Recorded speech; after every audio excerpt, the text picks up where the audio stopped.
World express में आपका स्वागत है। हम प्रस्तुत करने जा रहे हैं वर्ल्ड मीडिया नेपाल ब्यूरो प्रमुख देवेंद्र किशोर ढुंगाना द्वारा भेजी गई दुनिया की खास खबरों को।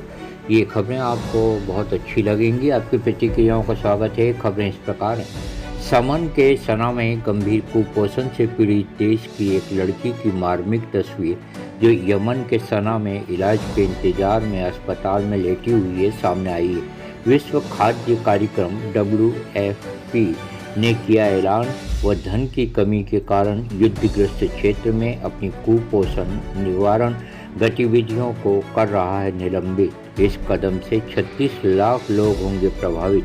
हम आपको याद करवाते चलें, संयुक्त राष्ट्र संघ की रिपोर्ट यह बताती है कि हर 10 मिनट में एक बच्चा बीमारी या कुपोषण से मर जाता है। यह बहुत ही गंभीर खबर हम प्रस्तुत करने जा रहे हैं। इस पर चिंता करने की बहुत ज़रूरत है। हांगकांग इंटरनेशनल हवाई अड्डे और इंटरनेशनल एयरपोर्ट एसोसिएशन के संयुक्त सौजन्य से 2023 इंटरनेशनल विमानन फोरम ने 2 अगस्त को हांगकांग में एशिया वर्ल्ड एक्सपो में हुआ उद्घाटित। इसमें सारी दुनिया भर से 1000 से अधिक विमानन पेशेवर हुए आकर्षित। हांगकांग के विशेष प्रशासनिक क्षेत्र के विशेष सचिव छन मोके ने कहा, ग्वांगडोंग, हांगकांग, मकाओ, ग्रेटर बेटारिया की आर्थिक संभावनाएं आशावादी हैं। यह फोरम 2 दिन तक चला। जापान के ओकिनावा में कानू तूफान ने मचाया कहर, 2 की मौत, 7 हुए घायल। जापान मौसम विज्ञान एजेंसी का अनुमान है कि 4 से 6 अगस्त तक तूफान कानू अपनी मजबूत शक्ति को बनाए रखेगा और फिर यह पूर्व की ओर तेजी से बढ़ेगा। ओकिनावा कोगोशिमा काउंटी में क्षेत्र होंगे प्रभावित। हरियाणा के नूह जिले में 31 जुलाई को 2 समुदायों में हुई थी हिंसा। 6 लोग इसमें मारे गए थे। इस हिंसा में अब तक 116 लोगों की धरपकड़ की गई है। यहाँ इंटरनेट प्रतिबंध 5 अगस्त तक बढ़ा दिया गया है। नवीनतम गिनीज वर्ल्ड रिकॉर्ड्स के अनुसार दुनिया की सबसे छोटी कार मिराई है, जिसकी लंबाई जमीन से उच्चतम हिस्से तक केवल 17.79 इंच यानी 55.2 सेंटीमीटर है।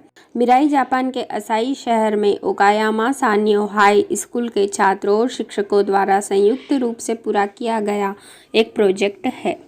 भारत के राष्ट्रीय कृमि मुक्ति कार्यक्रम के हिस्से के रूप में 3 अगस्त को भारत के हैदराबाद में एक सार्वजनिक प्राथमिक विद्यालय में स्वास्थ्य कार्यकर्ता बच्चों को पेट के कीड़ों से बचाव के लिए कृमिनाशक गोलियां दे रहे हैं।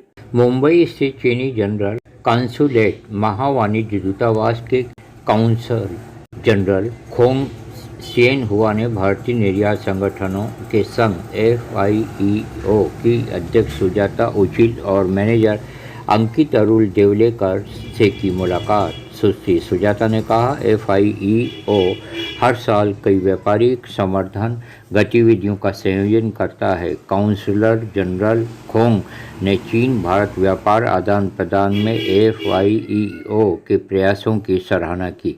परमाणु अप्रसार संधियान NPT के समय देशों के 2026 समीक्षा सम्मेलन के लिए ऑस्ट्रिया में जारी तैयारी सत्र को रूसी प्रतिनिधि ने संबोधित किया और इस अवसर पर मिखाइल कानरातेनकोफ ने कहा कि नाटो एक सैन्य परमाणु गुट बन गया है, जिसकी संयुक्त रणनीतिक क्षमता रूस से कहीं ज़्यादा है।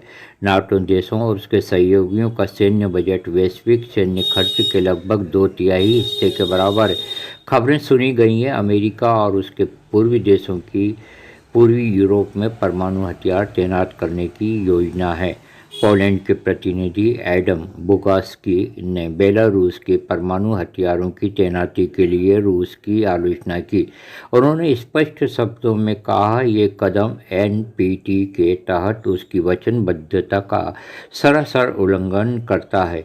बुगास्की ने यूक्रेन के जोपोरिछा परमाणु बिजली घर परिसर पर रूसी सेना के गैर कानूनी कब्जे की ओर इशारा करते हुए कहा कि रूस की हरकतें अंतर्राष्ट्रीय परमाणु ऊर्जा एजेंसी के स्पष्ट रूप से विरुद्ध हैं।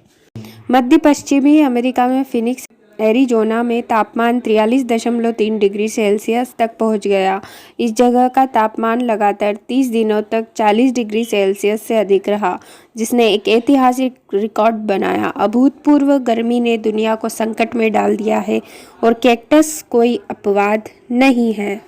अमेरिका में डेमोक्रेटिक और रिपब्लिकन पार्टियां फिर से लड़ रही है।